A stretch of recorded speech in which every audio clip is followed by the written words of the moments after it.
안녕하세요. 논란의 미스터 논란입니다. 오늘 바이에른 뮌헨과 레알 마드리드의 경기에서 김민재 선수가 안타까운 실수를 좀 보여주면서 해외 팬들의 반응이 아주 끌어 넘치고 있습니다.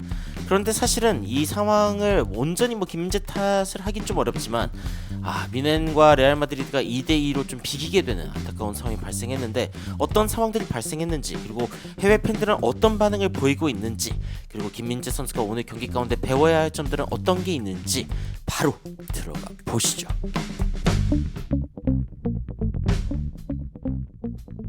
자, 일단 오늘 바이에른 뮌헨의 홈경기장에서 펼쳐진 경기였습니다. 김민재 선수가 선발로 나섰고 다이어, 키미, 마즈르위와 함께 이제 백포를 결성을 했는데요.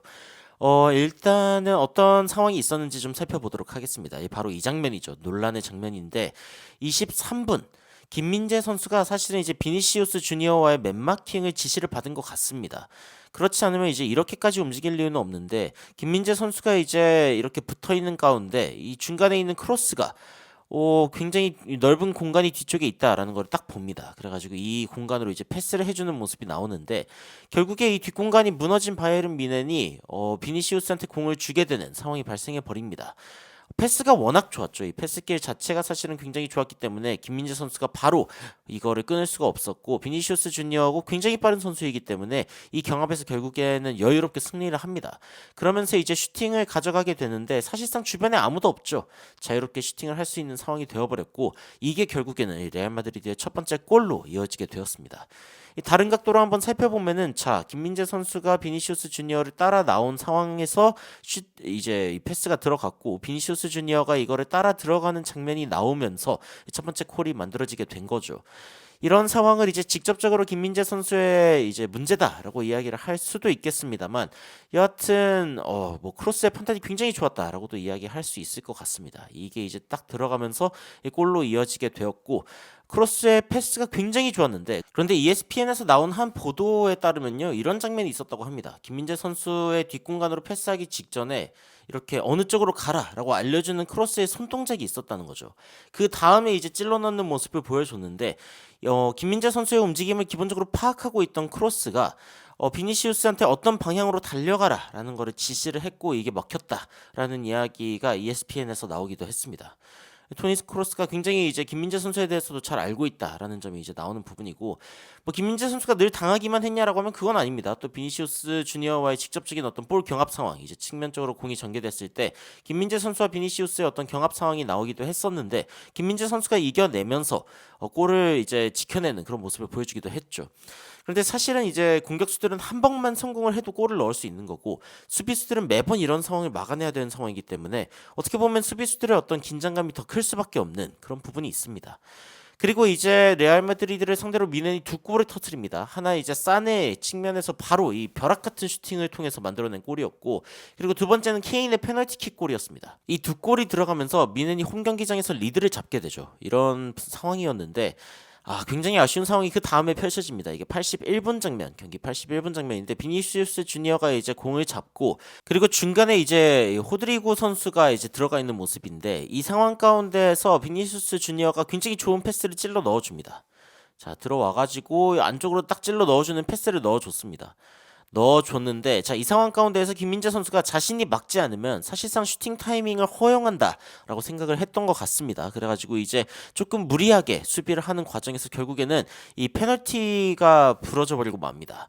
야, 이게 이제 다이어 선수가 조금 더 다가와줬으면 되는 거 아니냐, 이런 이야기를 할 수도 있겠지만, 어쨌건 김민재 선수가 1차적으로 수비를 해야 되는 상황이었기 때문에 김민재 선수가 좀 무리해서 수비를 했다라고 이야기할 수 있는 부분이겠죠. 발을 좀 깊이 넣어가지고 상대방의 진로를 막는 그런 상황이 발생했고, 결국엔 이게 페널티로 이어지면서 경기 결과는 2대2로 마무리되는 상황이 되어버리고 말았습니다.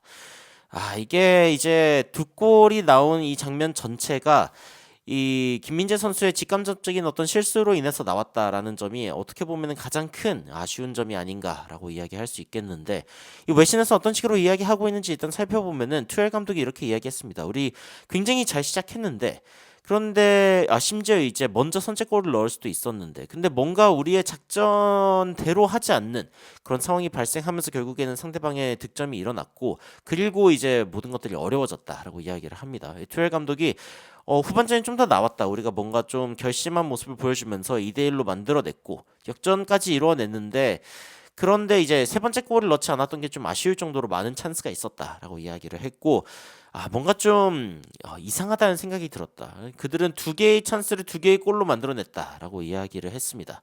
그러니까 미넨 같은 경우에는 어쨌건 오늘 경기 좀 더 좋은 모습을 보여줬다라고 투엘 감독이 평가를 했는데 투엘 감독이 그리고 김민재 선수에 대해서도 이야기를 했습니다. 김민재 선수가 너무 좀 욕심이 많았던 것 같다. 아무래도 그 페널티를 내준 장면을 봤을 때 너무 좀 욕심부려 수비를 한 것 같은데 이런 일들은 일어나서는 안 된다라고 이야기를 했습니다.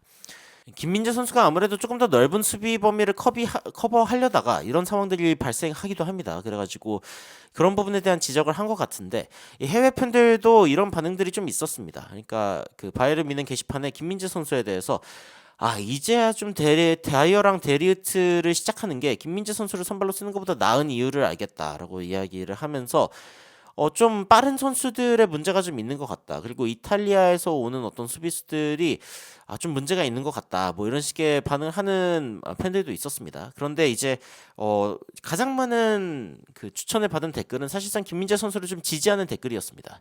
그러니까 경기 후에 모두가 좀 감정적인 상황이라는 걸 알겠고, 그리고 김민재 선수가 오늘 그렇게 좋지 않은 경기를 한 거는 맞지만, 그래도 이번 해에 사실상 이제 벤치에 너무 오래 앉아 있었다는 점을 좀 기억을 해야 되고, 그리고 데리우트 같은 경우에도 폼을 다시 되찾기 위해서 좀 시간이 필요한다고 이제 이야기를 하죠. 그러면서 전반기에는 김민재 선수가 우리의 최고의 센터백이었는데 오늘 좀 아쉬웠다고 해가지고 그가 안 좋은 센터백이라고 이야기하기는 어렵다라고 이제 이야기하는 댓글이 가장 많은 추천을 받았고, 뭐 어떤 팬들은 이렇게 이야기하기도 했습니다. 너무 점피, 그러니까 너무 이렇게 달려들려고 한다.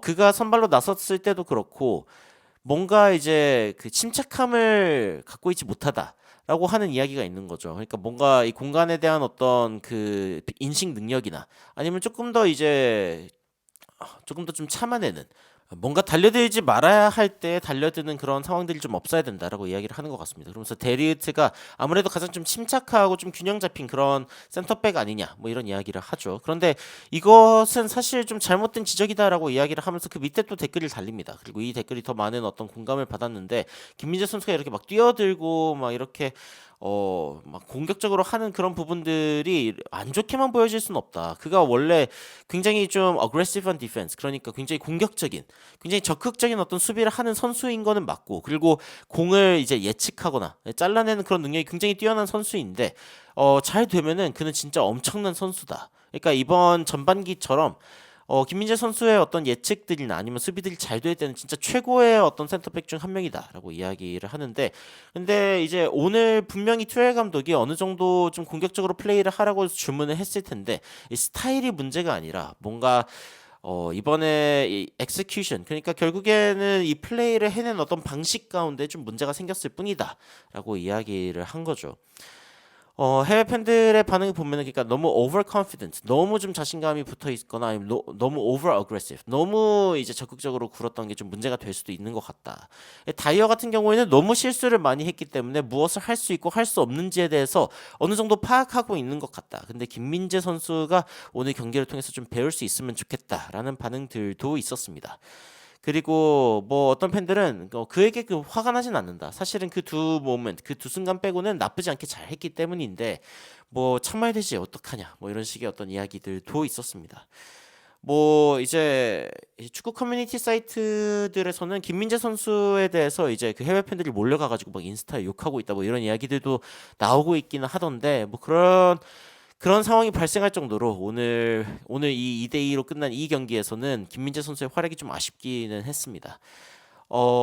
하지만 해외 팬들이 이야기하는 대로 결국에는 이런 경기에서도 배워야겠죠. 자신이 예측 수비를 하려다가 뒷공간이 비어버리는 어떤 상황이라던가 아니면 너무 넓은 수비 범위를 커버하려고 하다가 뭔가 문제가 생기는 그런 부분들은 굉장히 탑 클래스의 어떤 축구에서는 이제 김민재 선수가 고쳐야 되는 부분일 수도 있습니다.